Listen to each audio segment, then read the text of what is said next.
పాత నిబంధన గ్రంథాన్ని అర్థం చేసుకోవటం ఎలాగా, आगे पुराने नियम को हमें किस प्रकार से समझना है ధర్మశాస్త్రాన్ని ఎలాగ అర్థం చేసుకోవాలి, और व्यवस्था को कैसे समझना है। ఇదే చాలా చాలా ఇంపార్టెంట్ విషయం. यही बहुत ज्यादा मुख्य बात है। రోమా రాసిన పత్రిక 7వ అధ్యాయం रोमियो की पत्री 7वां अध्याय 7వ అధ్యాయము 7వ వచనం నుండి చదువుకుందాం. और 7:7 से हम पढ़ेंगे। కాబట్టి ఏమందుము ధర్మశాస్త్రం పాపమైన అట్లన రాదు, ధర్మశాస్త్రం వలనే గాని పాపమనగా ఎట్టిదో అది నాకు తెలియకపోవును. ఆశింపవద్దని ధర్మశాస్త్రం చెప్పిన ఎడల దురాశ ఎట్టిదో నాకు తెలియకపోవును. तो हम क्या कहें, क्या व्यवस्था पाप है? कदापि नहीं, वरन बिना व्यवस्था के मैं पाप को नहीं पहचानता। व्यवस्था यदि ना कहती कि लालच मत करो, तो मैं लालच को ना जानता। పాత నిబంధన గ్రంథంలో దేవుడిచ్చిన ఆజ్ఞలు 10 ఆజ్ఞలు. पुराने नियम में जो आज्ञाओं को परमेश्वर ने दिया है वो 10 आज्ञाएं हैं। ఆ 10 ఆజ్ఞల కొరకు అపోస్తలుడైన పౌలు రోమాతో మాట్లాడుతున్నాడు. और उस 10 आज्ञाओं के लिए प्रेरित पौलुस जो है वहां पे बात कर रहे हैं, रोमियो से बात कर रहे हैं। 10 ఆజ్ఞలు ఇశ్రాయేలులు పాటించినందువలన 10 आज्ञाओं को इजरायलियों ने उसका पालन किया, इसलिए ఎవరైనా నీతిమంతులుగా మార్చబడ్డారా అంటే ఎవ్వరు మార్చబడలేదు. वो पालन करने के कारण कोई भी अगर धर्मी बने तो कोई ही भी नहीं बने। ఎవ్వరు ఎవ్వరు ఎవ్వరు పాత నిబంధన గ్రంథము ద్వారా నీతిమంతులుగా మార్చబడలేదు. कोई भी पुराने नियम के व्यवस्था के द्वारा कोई भी धर्मी नहीं बना। దేవునికి తెలుసు ఆజ్ఞలు ద్వారా నీతిమంతులు మనం కాలేమని. परमेश्वर जानता है कि आज्ञाओं के द्वारा हम धर्मी नहीं बन सकते। అయితే ఆజ్ఞలు వచ్చినప్పుడే మానవుడికి పాపం అంటే ఏంటో తెలిసింది. आज्ञाएं जब आई तभी मानव जान पाया कि पाप क्या है। ఆజ్ఞే లేనప్పుడు పాపం ఏంటో కూడా తెలియదు. जब आज्ञाएं नहीं थी तो पाप क्या है कोई नहीं जानता था। సో ఒక ఆజ్ఞ నిన్ను ఏం చెప్తుందంటే నీవు పాపివని చెప్పడానికే తప్ప ఆజ్ఞ దగ్గర నిన్ను నీతిమంతులు చేసే శక్తి ఆజ్ఞకి లేదు. आज्ञा क्या बताता है कि तू पापी है, लेकिन आज्ञा को ये सामर्थ नहीं है कि तुझे वो धर्मी बना सके। అందుకని ఆజ్ఞ మరి పరిశుద్ధమైంది కాదా అని ప్రశ్న కూడా ఉంది. और ऐसा भी प्रश्न है कि फिर आज्ञा क्या पवित्र नहीं है? అయ్యో అలాగనడానికి వీరలేదు అని పౌలు అంటున్నాడు. और पौलुस कहता है कि नहीं, ऐसा हमें नहीं कहना है। ఆజ్ఞలు మనకు ఖచ్చితంగా ఉండాలి. आज्ञाएं हमारे लिए निश्चित रीति से रहनी ఆజ్ఞలే మన चाहिए। జీవితంలో లేకపోతే अगर आज्ञाएं हमारे जीवन में नहीं है, మరి మనము క్రమముగా జీవించలేము. हम क्रम अनुसार नहीं जी पाएंगे। మానవుని యొక్క స్వభావంలో తన సొంత తలంపులో ఏముందంటే తన్ను తాను నీతిమంతిగా ఎంచుకోగలిగే అలాంటి తలంపు కలిగితానే ఉంది. और मनुष्य के हृदय में, उसके विचार में अपने आप को वो धर्मी या पवित्र बनाने का विचार उसके अंदर आते ही रहता है। అపోస్తలుడైన పౌలు మహా మేధావి, ధర్మశాస్త్రానికి పండితుడు, ఖచ్చితంగా ధర్మశాస్త్రం అన్నీ కూడా నెరవేర్చే భక్తుడు. और प्रेरित पौलुस जो है बहुत ही बड़ा ज्ञानी था, वो व्यवस्था का पंडित था और उसको बहुत अच्छी रीति से पालन करने वाला व्यक्ति అది था। పాటించిగా కూడా అపోస్తలుడైన పౌల్లో నీతిమంతుడు అవ్వాలనే ఒక నిర్ధారణ తనకు రాలేదు. उसको पालन करके करके करके भी प्रेरित पौलुस में कभी ऐसा एक निश्चित से नहीं मिला कि वो धर्मी बना है।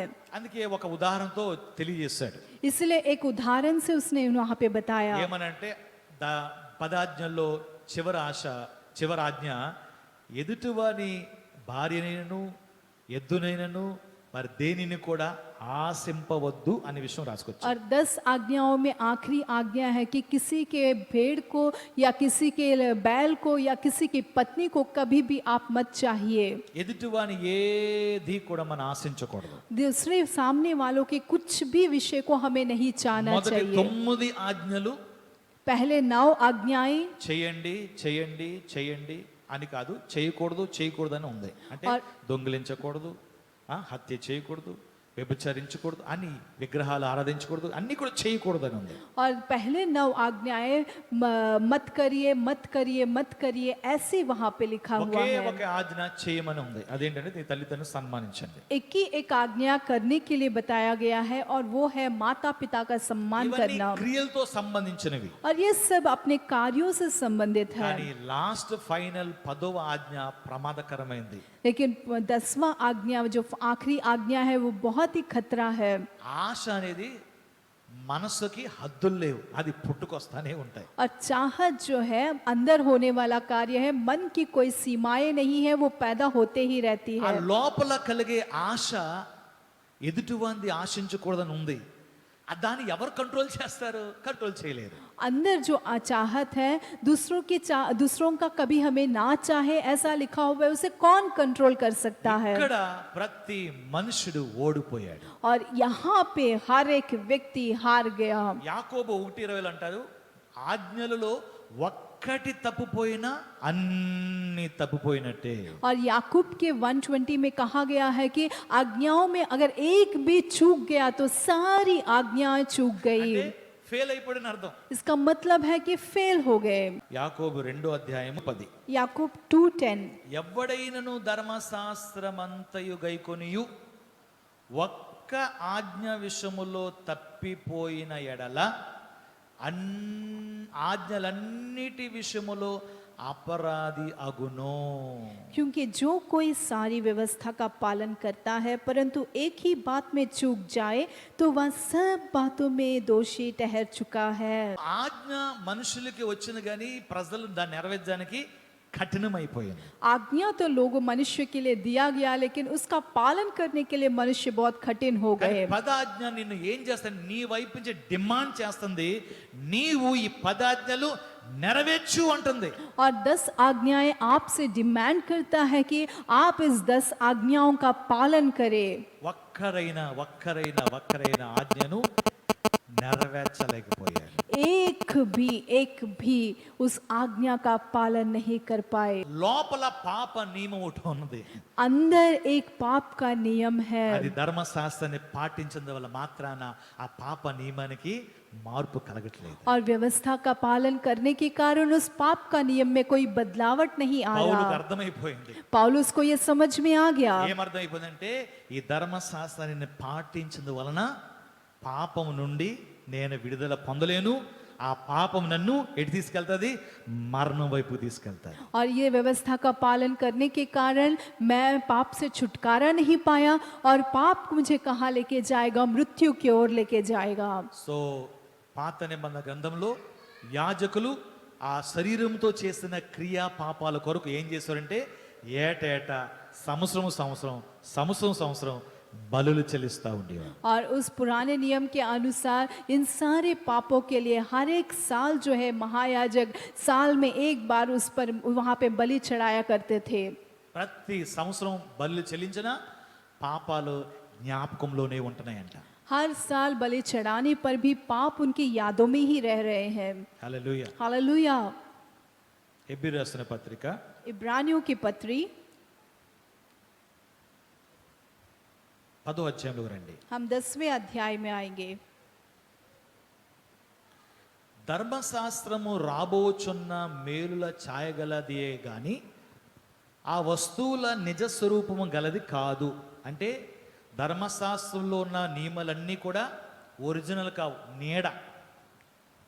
నీడ ఆ నీడని మనము గట్టిగా పట్టుకోకూడదు, అది ఒరిజినల్ కాదు। చాలా చక్కగా చెప్పదు, ధర్మశాస్త్రము రాబోచున్న మేలుల ఛాయగలదే గాని వస్తువుల నిజ స్వరూపము గలది కాదు గనుక ఆ యాజకులు ఏటేట ఎడతెగకుండా అర్పించు ఒక్కటే విధమైన బలులు వాటిని తెచ్చు వారికి ఎన్నడును సంపూర్ణ సిద్ధి కలుగజేయ నేరవు। అంటే లైఫ్ టైం వాళ్ళకి పరిశుద్ధతను సంపూర్ణతను కలిగించలేకపోతున్నాయి పాత నిబంధన గల బలులు। इब्रानियों के 10, क्योंकि व्यवस्था जिसमें आने वाली अच्छी वस्तुओं का प्रतिबिंब है पर उनका असली स्वरूप नहीं, इसलिए उन एक ही प्रकार के बलिदानों के द्वारा जो प्रतिवर्ष अचूक चढ़ाए जाते हैं पास आने वालों को कदापि सिद्ध नहीं कर सकते, नहीं तो उनका चढ़ाना बंद क्यों ना हो जाता। రెండో వచనం, అలాగు చేయగలిగిన ఎడల సేవించు వారొక్కసారే శుద్ధపరచబడిన తర్వాత వాని మనస్సాక్షికి పాపజ్ఞప్తి ఇకను ఉండదు గనుక వాటిని అర్పించుట మానుదురు కదా. అయితే ఆ బల్లు అర్పించుట చేత ఏటేట పాపములు జ్ఞాపమునకు వచ్చుచున్నవి. ఎలైనగా ఎడ్ల ఎక్కయు మేకల ఎక్కయు రక్తము పాపములను తీసివేయుట అసాధ్యము. इसलिए जब सेवा करने वाले एक ही बार शुद्ध हो जाते तो फिर उनका विवेक उन्हें पापी ना ठहराता, परंतु उनके द्वारा प्रतिवर्ष पापों का स्मरण हुआ करता है, क्योंकि यह अनहोना है कि बैल और बकरों का लहू पापों को दूर करे। హల్లెలూయా. हालेलुया। నేను చెప్పిన మాట గమనించండి. मैं जो बातों को कह रहा हूँ उस पर ध्यान ధర్మశాస్త్రం दीजिए। అనేది ఒక ఛాయ, రియల్ కాదు. व्यवस्था एक छाया है लेकिन वो असली नहीं है। ఆయన అంటే దేవుడు ఈ లోకమందు ప్రవేశించినప్పుడు ఇలాగ చెప్పుచున్నాడు, బలియు అర్పణయు నీవు కోరలేదు గాని నాకొక శరీరమును అమర్చితివి, పూర్ణ హోమములను పాప పరిహార్థ బలులను నీకిష్టమే కావు, అప్పుడు నేను గ్రంథపు చుట్లో నన్ను గూర్చి వ్రాయబడిన ప్రకారము దేవా నీ చిత్త నెరవేర్చుకు ఇదిగో నేను వచ్చి ఉన్నానని అంటిని. యేసు ప్రభు వారి కొరకు చెప్పబడిన మాట ఏంటంటే, దేవుడు అర్పణలు బలులు అయితే కోరలేదు, దేవుడికి జంతు బలు రక్తాన్ని ఇష్టం లేదు, కానీ ఆయనే తన్ను తానే ఏం చేశారంటే దేవుడే ఒక శరీరాన్ని అమర్చారంట. ఆ శరీరం ఎవరు? యేసు క్రీస్తు యొక్క శరీరము కలువరి సిలువ మనకు నలగొట్టబడ్డది. ఆ శరీరంలో గాయాలు తగిలాయి, ఆ శరీరమే పాపను మోసింది, ఆ శరీరమే నీ శాపను మోసింది, ఆ శరీరమే నీ యొక్క దరిద్రం మోసింది, ఆ శరీరమే నీ అక్రమాలు మోసాయి. ఆ శరీరము నీకు బదులుగా వెల చెల్లించింది గనుక ఇప్పుడు యేసు క్రీస్తుని బట్టి మన పాపములు మనకు జ్ఞాపకం రాకుండా అవి కొట్టివేయబడి శాశ్వతంగా తుడిచివేయబడ్డాయి. హల్లెలూయా. हालेलुया। సో ప్రభువైన యేసు క్రీస్తు మూలంగానే మనకి పరిపూర్ణమైన విడుదల. आमीन। प्रभु यीशु मसीह के द्वारा ही हमारे लिए संपूर्ण छुटकारा है। ఇప్పుడు రండి రోమరాసిన పత్రికలోకి. अभी आएंगे। అయ్యో నేను ఎంత దౌర్భాగ్యుడను, 7:24 అంటే నేను ఎంత అభాగ్యుడను, ఎంత దౌర్భాగ్యుడని చెప్పుకుంటున్నాడు. ఇట్టి మరణములకు లోనగు శరీరం నుండి నన్ను ఎవడు విడిపిస్తాడు? నేను ధర్మశాస్త్రాన్ని పాటిస్తున్నాను, అయినా సరే నాలో ఒక పాపపు నియమం ఉంది. ఆ నియమం ద్వారా నేను అపరాధ భావన కలిగే ఉన్నాను. ఈ పరిస్థితుల నుంచి నన్ను విడిపించేవాడు ఎవ్వడు అని బాధపడతా ఉన్నాడు. और 7:24 में मैं कैसा अभागा मनुष्य हूँ, मुझे इस मृत्यु की देह से कौन छुड़ाएगा। वहाँ पे पौलुस बहुत दुख हो रहा है कि मैं व्यवस्था का पूरा पालन करने पर भी मेरे अंदर का विवेक जो है मुझे पापी कह रहा है, इससे मुझे कौन छुड़ाएगा। అంటే ఈ పాపం నుండి ఎవరు విడిపిస్తారు? मेरे पाप से मुझे कौन छुड़ाएगा। ఆన్సర్ ఏంటంటే మన ప్రభువైన యేసుక్రీస్తు ద్వారా దేవుని కృతజ్ఞత చెల్లించుచున్నాను. और उसका उत्तर क्या है कि हमारे प्रभु यीशु मसीह के द्वारा परमेश्वर का धन्यवाद అంటే हो। యేసుక్రీస్తుయే ఆయన విడిపిస్తాడు. इसका मतलब है कि यीशु मसीह ही है वो जो छुड़ा सकता है। ఇప్పుడు ఆన్సర్ దొరుకుతాయి 8వ అధ్యాయం మొదటి వచనంలో. अभी 8:1 में हमें उत्तर मिलेगा। కాబట్టి హల్లెలూయా. अतः కాబట్టి అంటే అర్థం ఏంటి? ఆజ్ఞలు అనుసరించదాన్ని బట్టి కాదు, పాప నియమం లోపల ఉందని బట్టి కాదు, అయితే యేసు క్రీస్తుని బట్టి కనుక. కాబట్టి ఇప్పుడు క్రీస్తు యేసు నందు ఉన్న వారికి ఏ శిక్ష విధియు లేదు. अतः अब जो मसीह यीशु में है उन पर दंड की आज्ञा नहीं। రెండో వచనం, క్రీస్తు యేసు నందు జీవమునిచ్చు ఆత్మ యొక్క నియమము పాప మరణముల నియమం నుండి నన్ను విడిపించని ఎట్లనగా ధర్మశాస్త్రమును దేనిని చేయజాలకపోయానో దానిని దేవుడు చేసెను. क्योंकि जीवन की आत्मा की व्यवस्था ने मसीह यीशु में मुझे पाप की और मृत्यु की व्यवस्था से स्वतंत्र कर दिया, क्योंकि जो काम व्यवस्था शरीर के कारण दुर्बल होकर ना कर सकी उसको परमेश्वर ने किया। ధర్మశాస్త్రము నిన్ను విడిపించలేకపోయిందంట. అందువలన విమోచన కొరకు ధర్మశాస్త్రం చేయలేనిది దేవుడు చేశాడు. దాని అర్థం మీరు గమనించాలి. और इसका अर्थ आपको समझना है कि व्यवस्था जो है उसको छुड़ा नहीं पाया, इसीलिए यीशु मसीह ने जो व्यवस्था ने नहीं किया उसको यीशु मसीह ने पूरा किया। ఆ యొక్క జన్మ పాపం ఆదాం నుంచి వంశావళిగా మన జీవితంలోకి వస్తున్న ఆ యొక్క పాపము ఈ ధర్మశాస్త్రం మనలో నుంచి తీసివేయలేకపోయింది. और क्योंकि आदाम जो है पापी है और हर एक व्यक्ति आदाम से पैदा हुआ, इसीलिए हर एक व्यक्ति पैदा से ही वो है पापी है, उसके अंदर का विवेक पापी है। इसके कारण व्यवस्था जो है उस पाप को हमारे अंदर से निकाल नहीं पाया। సిన్ నేచర్ అంటే పాప నియమము లేక పాప స్వభావము ఆదాం నుండి మనందరిలోకి ట్రాన్స్ఫర్ అయ్యింది. और पाप का जो स्वभाव है आदाम से हम सब के अंदर वो आया। ఇప్పుడు మనము శరీర ప్రకారంగా మనం జన్మించిన వ్యక్తులుగా కాకుండా యేసు క్రీస్తు ద్వారా మనము నూతనంగా జన్మించాము. మనము अभी हम जो है शारीरिक अनुसार जन्मे हुए व्यक्ति तो नहीं है, लेकिन यीशु मसीह के द्वारा हम आत्मा में नए से जन्म लिए ఎవరైతే हैं। యేసు క్రీస్తులో నూతనంగా జన్మించారో जो मसीह यीशु में नए से जन्मे हैं, ఆయన సువార్తను ఎవరు విశ్వసించారో जिन्होंने उनके सुसमाचार को विश्वास ఆ किया, రోజు మొదలుకొని ఆదాము నేచర్ తనలో లేదు, యేసు క్రీస్తు యొక్క స్వభావము ఆయనలోకి వచ్చేస్తుంది. आमीन। उस दिन से लेकर आदाम का स्वभाव उसके अंदर नहीं है, लेकिन यीशु मसीह का स्वभाव उसके अंदर आ गया।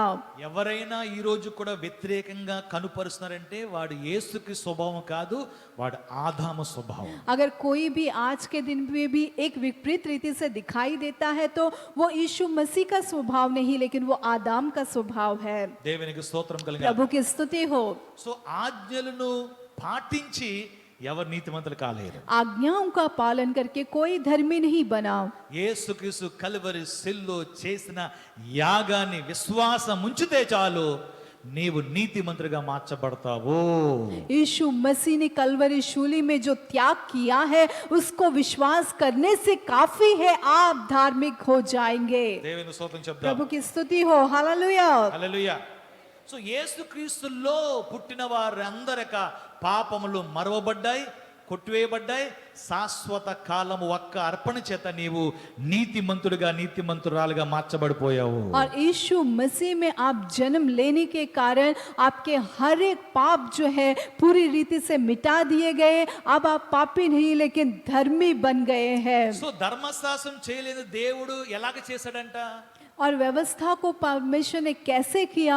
దేవుడు తన కుమారుని ఈ లోకంలో శరీర ఆకారంగా పంపించాడు. परमेश्वर ने उनके पुत्र को इस दुनिया में शारीरिक अनुसार भेजकर ఆ శరీరానికి దండన ఇచ్చాడు, और उस शरीर को दंड दिया, ఆ శరీరాన్ని శిక్షించాడు. और उस शरीर को दंड दिया, ఆ విధంగా మనకి విమోచనము కలిగింది. और उस रीति से हमें छुटकारा मिला। చూడండి 8, 3, 4 కలిపి ఉంటాయి, చదువుతున్నాను. देखिए 8, 3 और 4 को శరీరం पढ़ेंगे। అనుసరించి శరీరం అనుసరింపక ఆత్మను అనుసరించి నడుచుకొనుచును మన యందు ధర్మశాస్త్ర సంబంధమైన నీతి విధి నెరవేర్చబడవలని పాప పరిహారం నిమిత్తము దేవుడు తన సొంత కుమారుని పాప శరీరకారంతో పంపి ఆయన శరీరమందు పాపమునకు శిక్ష विधिंचेनो।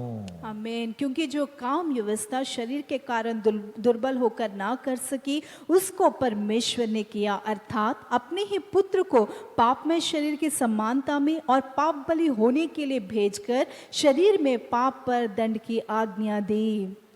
Hallelujah hallelujah. సో మన పాపము కొట్టివేయబడ్డది, మన పాపము క్షమించబడ్డది, మనలో పాప స్వభావం పారిపోయిందంటే యేసుకు శిక్ష అనుగ్రహించబడ్డది. ఆ దండన చేతనే తప్ప ఇంకో విధంగా మనం విడుదల పొందలేదు. ఆ దండన ఎట్టిదంటే ఆ పాప జ్ఞప్తి ఎన్నటికీ రాదు. నీవు యేసు క్రీస్తులో కొత్త సృష్టి